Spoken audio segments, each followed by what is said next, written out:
Hi, this is Julie at Love's Beginning with a blog post entitled Pass the Marshmallows.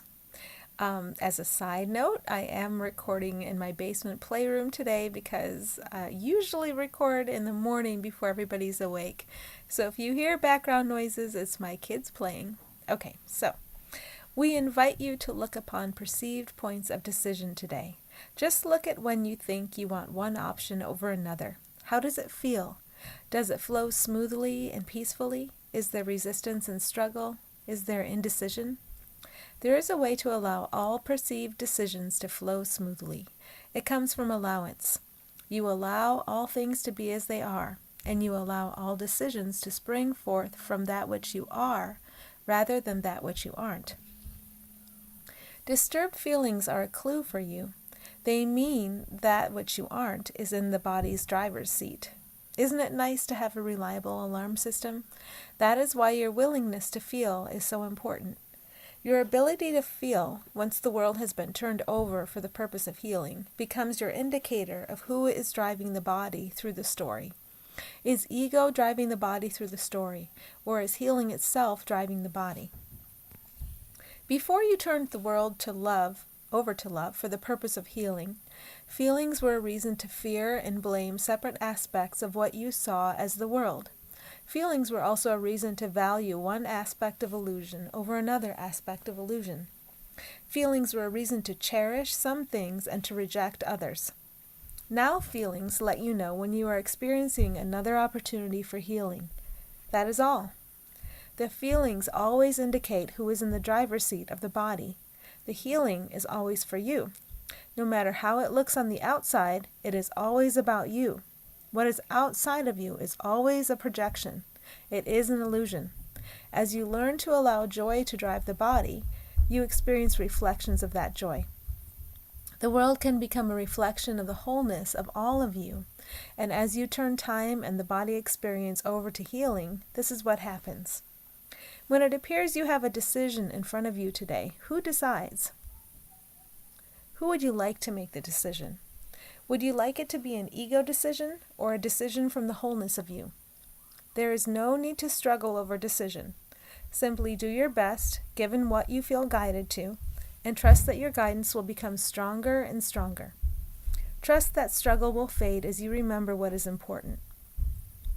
In certain areas of your life, you have a preference for who you want to make decisions. Look at the areas of your life where it seems you would suffer if you lost control. Is it food? Is it wardrobe? Is it health? Is it personal interaction? What do you feel you would lose if unity made the decision? What would be beyond ego's control? An honest exploration of these questions helps to bring up opportunities for healing. If you allow ego to decide for you, what is the benefit? The ego answers that its decision will bring pleasure to you. It says that its decision will help you avoid pain. It says that its decision will keep you safe. If you notice that you are deciding on this basis, celebrate. You are bringing light to your decision-making process the moment you see what is going on. There will be a temptation to judge a separate you as deciding wrongly, but remember that separate you doesn't exist, so you might as well save your energy. If you feel struggle about decisions, the best thing you can do is accept things as they are right now. Make a commitment that seems possible to you right now.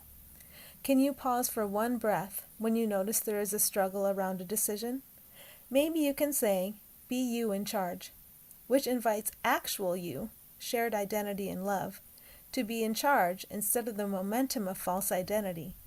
Notice that we say momentum of false identity. Allowing false identity to decide is just a habit, and this habit will lose momentum. It will die away.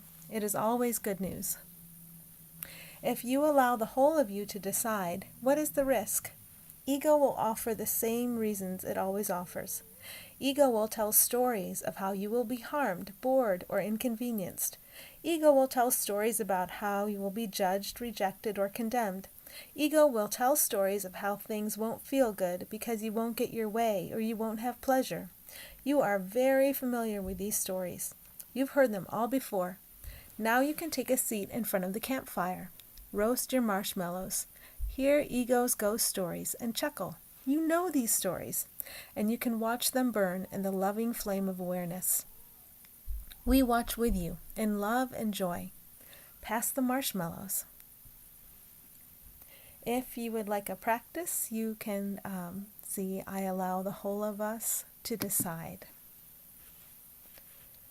As you notice what seem like crossroads for decisions today, notice how you feel. Is there any conflict, any judgment, any struggle? Find a time for a 3-minute meditation. Begin by repeating, I allow the whole of us to make decisions. In saying that you allow the whole of us to make decisions, you travel to true self, which is shared identity. You bypass consultation with the false and separate identity of ego. When true self makes decisions, all beings across time and space are included, because the heart of all beings is your heart. It is your peace and it is your joy. You can allow peace and joy to make decisions. When you allow decisions to come from peace, your decisions lead us all toward the highest good, and we thank you for this. If you feel distracted while meditating, say to yourself, I allow decisions for the highest good to be made through me. Ego may kick up. Simply watch and return your focus to what you are when you can. Remember that ego is what you aren't. End the meditation by repeating, I allow the whole of us to make decisions. When you become aware of conflict over a decision, repeat to yourself, I allow the whole of us to make decisions. This simply sets a pattern of letting you know that you have an option that is beyond the struggle of the false self. When you remember this option more and more, you start to take advantage of it. This is the core of what every practice does. Each practice seems to approach the whole from a different angle, but they all lead to the same place.